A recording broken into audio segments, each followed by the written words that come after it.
10 ಅಡಿ ಅಗಲ ಸಾಕ್ಷಿ ಅನ್ನುವಂಥದ್ದು ಇಲ್ಲವೇ ಇಲ್ಲ. 13ನೇ ಪಾಯಿಂಟ್, ಅಲ್ಲಿ ಏನೇನು ನಿನ್ನೆ ನಡೀತು ಅನ್ನೋದನ್ನು ತಾವೆಲ್ಲರೂ ಕೂಡ ಗಮನಿಸಿದ್ದೀರಿ. ಎಷ್ಟೇ ಆಗಿದ್ರೂ ಕೂಡ ಫಲ ಶೂನ್ಯ.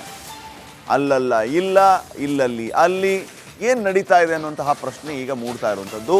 ನೀವು ಗಮನಿಸಿ ವೀಕ್ಷಕರ, ನಿನ್ನೆ 18 ಅಡಿ, ಬರೋಬ್ಬರಿ 18 ಅಡಿ ಆಳ, 30 ಅಡಿ ಸರೌಂಡಿಂಗ್ ಅಗಲ ಸಾಕ್ಷಿ ಅನ್ನುವಂಥದ್ದು ಸಿಗಲೇ ಇಲ್ಲ.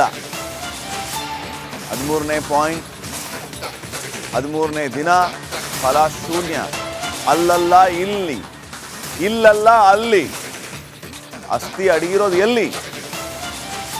ಈ ಪ್ರಶ್ನೆಗೆ ಉತ್ತರ ಇನ್ನೂ ಕೂಡ ಮರೀಚಿಕೆಯಾಗಿದೆ. ಆ ನಿಗೂಢ ವ್ಯಕ್ತಿ ಹೇಳ್ತಾ ಇರೋದು ಅಲ್ಲಲ್ಲ ಇಲ್ಲಿ ಸಾರ್, ಇಲ್ಲಲ್ಲ ಅಲ್ಲಿ ಸಾರ್, ಆದರೆ ಇಲ್ಲವೇ ಇಲ್ಲ. ಅದು ನಿನ್ನೆನಂತೂ ನೀವು ಗಮನಿಸಿದ್ರೆ ಆ ದೃಶ್ಯಗಳನ್ನು, ಪರ್ವತಾಗಾತ್ರದ ಮಣ್ಣು ಬಿದ್ದಿದೆ ಅಲ್ಲಿ. ಇದೇನು ಪರ್ವತನ ಅನ್ಬೇಕು, ಬೆಟ್ಟನ ಅನ್ಬೇಕು. ನೀವು ನೋಡಿದ್ರೆ ನೋಡಿ, ಇಲ್ಲಿ ದೃಶ್ಯಗಳಲ್ಲಿ ನೋಡಿ, ಈ ರೇಂಜ್ಗೆ ಆಗಿದ್ದಾರೆ ರೀ. 18 ಅಡಿ ಆಳ, 30 ಅಡಿ ಅಗಲ, 30 ಅಡಿ ಅಗಲ, 18 ಅಡಿ ಆಳ, ಬೆಟ್ಟದ ಗಾತ್ರದ ಮಣ್ಣು. ಒಂದೇ ಒಂದು ಸಿಂಗಲ್ ಮೂಳೆನೂ ಕೂಡ ಅಲ್ಲಿ ಸಿಕ್ಕಿಲ್ಲ.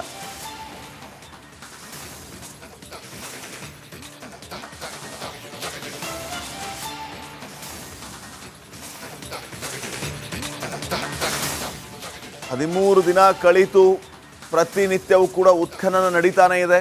ಆದರೆ ಈವರೆಗೂ ಕೂಡ ಸಾಕ್ಷಿ ಅನ್ನುವಂಥದ್ದು ಸಿಗ್ತಾ ಇಲ್ಲ.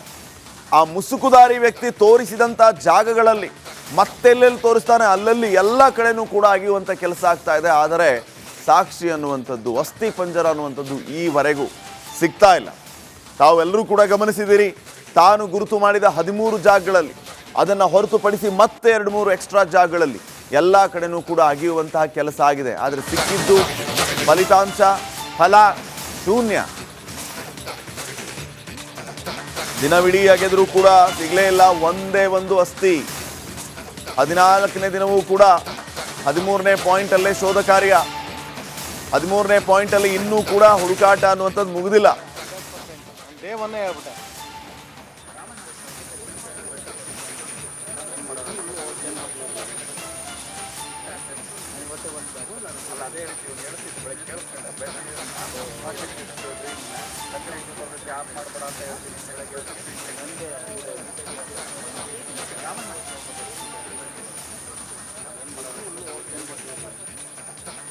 ಈ ಬಗ್ಗೆ ಇನ್ನಷ್ಟು ಮಾಹಿತಿಯನ್ನು ಕೊಡೋದಕ್ಕೆ ನಮ್ಮ ಪ್ರತಿನಿಧಿಗಳು ಈಗ ನೇರ ಸಂಪರ್ಕದಲ್ಲಿ ಜಾಯ್ನ್ ಆಗಿದ್ದಾರೆ, ನಾಗೇಂದ್ರ ಬಾಬು ಮತ್ತು ದಿನೇಶ್. ಎಸ್ ನಾಗೇಂದ್ರ ಬಾಬು, ನಾವು ನಿನ್ನೆಯೂ ಕೂಡ ಗಮನಿಸಿದ್ವಿ ಏನೆಲ್ಲ ನಡೀತು ಅನ್ನೋದ್ರ ಬಗ್ಗೆ. ಇವತ್ತಿನ ಉತ್ಖನನದ ಬಗ್ಗೆಯೂ ಕೂಡ ನಿರೀಕ್ಷೆ ಇದೆ. ಏನೇನು ಆಗ್ಬೋದು ಇವತ್ತು ಅನ್ನುವಂಥದ್ದು ಪ್ರಶ್ನೆ. ಮತ್ತೆ ಅದೇ ಜಾಗದಲ್ಲಿ ಅಗಿಯುವಂಥ ಕೆಲಸ ಮುಂದುವರಿಯುತ್ತಾ? ಆ ನಿನ್ನೆಯ ಕಾರ್ಯಾಚರಣೆ ಇವತ್ತು ಕಂಟಿನ್ಯೂ ಆಗುತ್ತಾ? ಏನು ಅಪ್ಡೇಟ್ಸ್ ಕೊಡ್ತೀರಿ?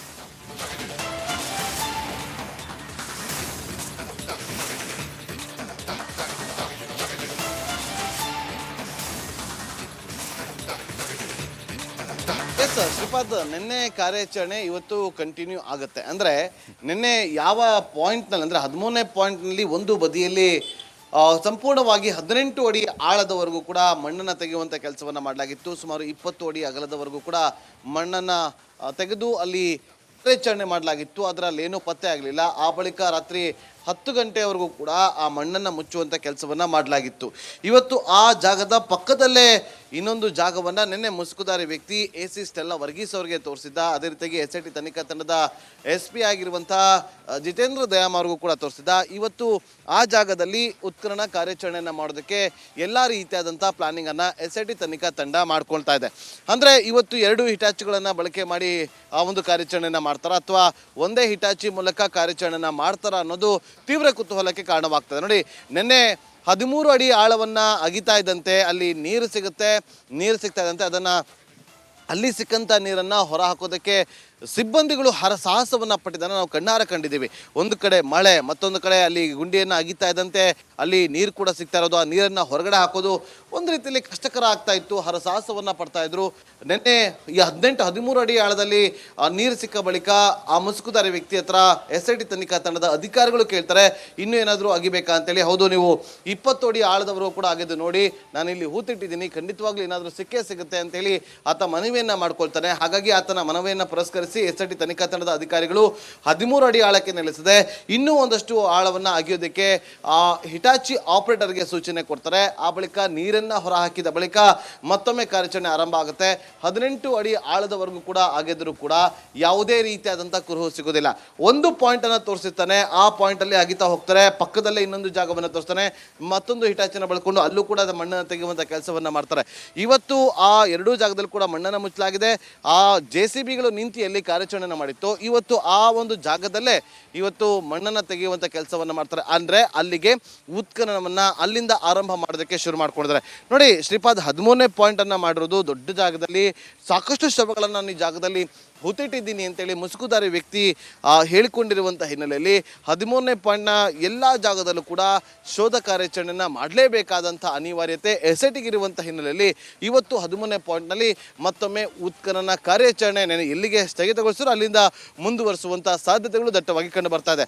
ಸುಮಾರು 10:30 ಸುಮಾರಿಗೆ ಮುಸುಕುದಾರಿ ವ್ಯಕ್ತಿ SIT ಕಚೇರಿಗೆ ಬರ್ತಾನೆ. ಆತ ಬಂದ ಬಳಿಕ ಅಗೈನ್ AC ಸ್ಟೆಲ್ಲಾ ವರ್ಗೀಸ್ ಅವರು ಬರ್ತಾರೆ, SIT ತನಿಖಾ ತಂಡ ಬರುತ್ತೆ, ಸೋಕೋ ಟೀಮ್ ಬರುತ್ತೆ, FSL ಟೀಮ್ ಬರುತ್ತೆ. ಇವರೆಲ್ಲರೂ ಕೂಡ ಅಲ್ಲಿಂದ ಇಲ್ಲಿಗೆ ಕರ್ಕೊಂಡ್ಬರ್ತಾರೆ.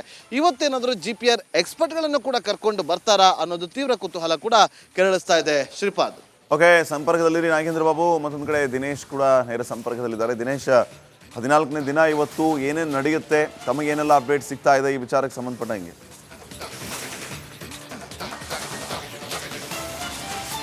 ಶ್ರೀಪಾದ್ ಪಾಟೀಲ್, ಯಾವತ್ತಾದರೂ ಈ ಒಂದು ಉತ್ಖನನ ಅನ್ನುವಂಥದ್ದು ಕೊನೆಗೊಳ್ಳುತ್ತಾ ಅನ್ನುವಂಥ ಭಾಳಷ್ಟು ದೊಡ್ಡ ಪ್ರಶ್ನೆಯನ್ನು ಸಾರ್ವಜನಿಕ ವಲಯದಲ್ಲೂ ಕೂಡ ಚರ್ಚೆ ಆಗ್ತಾ ಇರುವಂಥದ್ದು. ಯಾಕಂದರೆ ನಿರಂತರವಾಗಿ ಈ ರೀತಿಯಾದಂಥ ಉತ್ಖನನ ನಡೀತಾ ಇದೆ.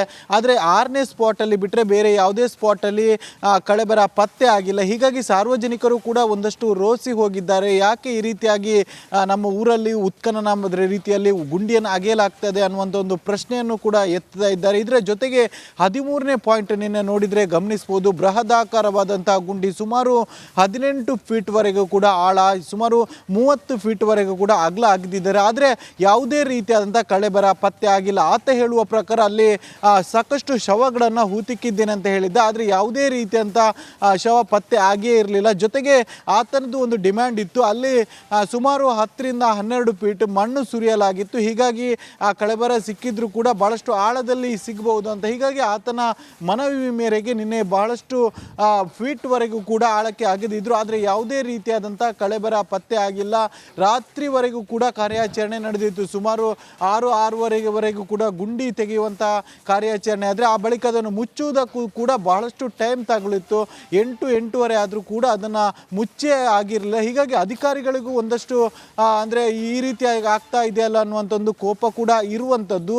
ಆತ ಇಷ್ಟಾದರೂ ಕೂಡ ನಿನ್ನೆಯೂ ಕೂಡ ಇರ್ಬೋದು, ಆತ ಏನು 13ನೇ ಪಾಯಿಂಟ್ನಲ್ಲಿ ಇಲ್ಲಿದೆ ಅಲ್ಲಿದೆ ಅನ್ನುವಂಥ ಕೈಸನ್ನೆ ಮೂಲಕ ತೋರಿಸ್ತಾ ಇದ್ದ. ಹೀಗಾಗಿ ಅಧಿಕಾರಿಗಳಿಗೂ ಒಂದಷ್ಟು ಈತನ ವರ್ತನೆಯ ಬಗ್ಗೆ ಅಸಮಾಧಾನ ಕೂಡ ಇರುವಂಥದ್ದು. ಇದರ ಜೊತೆಗೆ ಆತ 30 ಸ್ಪಾಟ್ಗಳಲ್ಲಿ 300ರಷ್ಟು ಶವ ಹೂತಿದ್ದೇನೆ ಅನ್ನುವಂಥ ಮಾತನ್ನು ಅಧಿಕಾರಿಗಳಿಗೂ ಕೂಡ ಹೇಳಿದ್ದಾನೆ ಅಂತ. ಆದರೆ ಇವತ್ತಿಗೆ ಏನು 13ನೇ ಪಾಯಿಂಟಲ್ಲಿ ಉತ್ಖನನ ಎಂಡ್ ಆಗುತ್ತಾ ಅನ್ನುವಂಥ ಒಂದಷ್ಟು ಚರ್ಚೆಗಳು ಕೂಡ ಸಿಗ್ತಾ ಇರುವಂಥದ್ದು. ಇವತ್ತು 13ನೇ ಪಾಯಿಂಟ್ನ ಉತ್ತರ ದಿಕ್ಕಿನಲ್ಲಿ ಮತ್ತೆ ಉತ್ಖನನ ನಡೆಸುವುದಕ್ಕೆ ಅಧಿಕಾರಿಗಳು ತೀರ್ಮಾನ ಆಗಿರುವಂಥದ್ದು. ಇಲ್ಲೇನಾದರೂ ಸಿಗದಿದ್ದರೆ ಇವತ್ತು ಉತ್ಖನನಕ್ಕೆ ತೆರೆ ಬೀಳುವಂಥ ಸಾಧ್ಯತೆಗಳು ಕೂಡ ಇರುವಂಥದ್ದು. 13ನೇ ಪಾಯಿಂಟ್ನ ಆ ಭಾಗದಲ್ಲಿ ಉತ್ಖನನ ನಡೆಸುವುದಕ್ಕೆ ಎಲ್ಲ ರೀತಿಯಾದಂಥ ಸಿದ್ಧತೆಯನ್ನು ನಡೆಸಿರುವಂಥದ್ದು. ಯಾವತ್ತೂ ಕೂಡ 2 ಹಿಟಾಚಿಗಳ ಮೂಲಕ ಉತ್ಖನನ ನಡೆಯುವಂಥ ಸಾಧ್ಯತೆ ಇದೆ. ಇದಕ್ಕೆ ಬೇಕಾದಂಥ ಒಂದಷ್ಟು ಪೂರ್ವ ಸಿದ್ಧತೆಗಳನ್ನು ಪಂಚಾಯತ್ ವತಿಯಿಂದ ಮಾಡಿಕೊಂಡಿರುವಂಥದ್ದು. ಸುಮಾರು 10:30-11 ಗಂಟೆಗೆ ಆ ವ್ಯಕ್ತಿಯನ್ನು ಕರೆದುಕೊಂಡು ಬರ್ತಾರೆ. ಆ ಬಳಿಕ ಉತ್ಖನನ ಪ್ರೊಸೆಸ್ ಅನ್ನುವಂಥದ್ದು ನಡೀಲಿಕ್ಕೆ ಇರುವಂಥದ್ದು. Shripad Patil, okay, thank you ಮಾಹಿತಿಗಾಗಿ.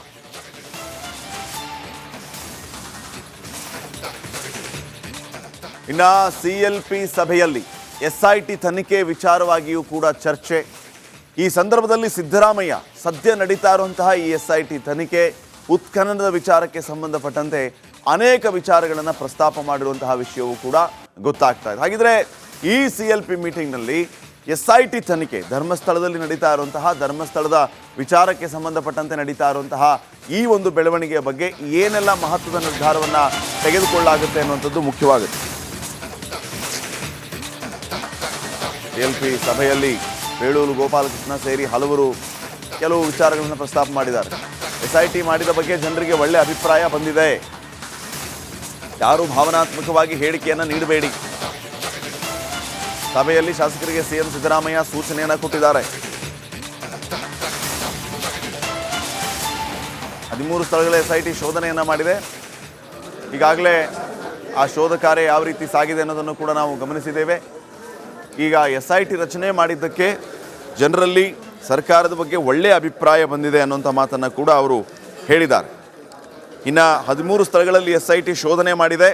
ಒಂದು ಕಡೆ ಮಾತ್ರ ಮೂಳೆಗಳು ಸಿಕ್ಕಿದೆ, ಅದು ಕೂಡ ಮಹಿಳೆಯದ್ದಲ್ಲ, ಪುರುಷನದ್ದು. ಇದು CM ಸಾಹೇಬರು ಹೇಳ್ತಾ ಇರೋದು. 13ನೇ ಪಾಯಿಂಟಲ್ಲಿ ಮೂಳೆ ಸಿಗದೆ ಇದ್ರೆ ಶೋಧ ಸ್ಥಗಿತ. 13ನೇ ಪಾಯಿಂಟಲ್ಲಿ ಅಸ್ಥಿ ಪಂಜರ ಸಿಗಲಿಲ್ಲ ಅಂತಂದರೆ ಭೂಮಿ ಅಗೆಯೋದನ್ನು ನಿಲ್ಲಿಸ್ತೀವಿ ಅಂತ ಹೇಳಿ CM ಸಿದ್ದರಾಮಯ್ಯ ಅವರು ಹೇಳಿದಾರಂತೆ. ಸಚಿವರ ಜೊತೆ ಚರ್ಚಿಸಿ ಅಂತಿಮ ತೀರ್ಮಾನವನ್ನು ಮಾಡ್ತೇವೆ, ಶವ ಶೋಧನೆ ಮುಂದುವರಿಸಬೇಕಾ ಅಂತ ತೀರ್ಮಾನ ಮಾಡ್ತೇವೆ, ಯಾರೂ ಭಾವನಾತ್ಮಕವಾಗಿ ಮಾತಾಡೋದಕ್ಕೆ ಹೋಗಬೇಡಿ ಅಂತ ಮುಖ್ಯಮಂತ್ರಿಗಳು ಸೂಚನೆಯನ್ನು ಕೊಟ್ಟಿದ್ದಾರೆ. ಇನ್ನು ಸೋಷಿಯಲ್ ಮೀಡಿಯಾ ಚರ್ಚೆಯ ಬಗ್ಗೆ ಆತಂಕ ಪಡಬೇಡಿ, ಆ ಹೇಳಿಕೆಗಳ ಬಗ್ಗೆ ಚರ್ಚೆ ಬೇಕಾಗಿಲ್ಲ ಅಂತ CM ಇವರೆಲ್ಲರಿಗೂ ಸೂಚನೆಯನ್ನು ಕೊಟ್ಟಿದ್ದಾರೆ. ಭಾಳ ಮುಖ್ಯವಾದಂಥ ಪಾಯಿಂಟ್ ಈ ವಿಚಾರಗಳಲ್ಲಿ ಅಂತಂದರೆ 13 ಸ್ಥಳಗಳಲ್ಲಿ SIT ಶೋಧನೆ ಮಾಡಿದೆ, ಒಂದು ಕಡೆ ಮಾತ್ರ ಮೂಳೆಗಳು ಸಿಕ್ಕಿದೆ ಅಂತ CM ಅವರು ಹೇಳಿದ್ದಾರೆ. ಮುಂದುವರೆದು ಮತ್ತೇನು ಹೇಳಿದ್ದಾರೆ CM ಅವರು ಅಂತಂದರೆ, ಒಂದು ಕಡೆ ಮಾತ್ರ ಮೂಳೆಗಳು ಸಿಕ್ಕಿದೆ, ಅದು ಕೂಡ ಮಹಿಳೆಯದ್ದಲ್ಲ, ಪುರುಷನದ್ದು. 13ನೇ ಪಾಯಿಂಟಲ್ಲಿ ಮೂಳೆ ಸಿಗದೆ ಇದ್ದರೆ ಶೋಧ ಕಾರ್ಯವನ್ನು ನಿಲ್ಲಿಸ್ತೀವಿ ಅಂತ CM ಅವರು ಹೇಳಿದ್ದಾರೆ.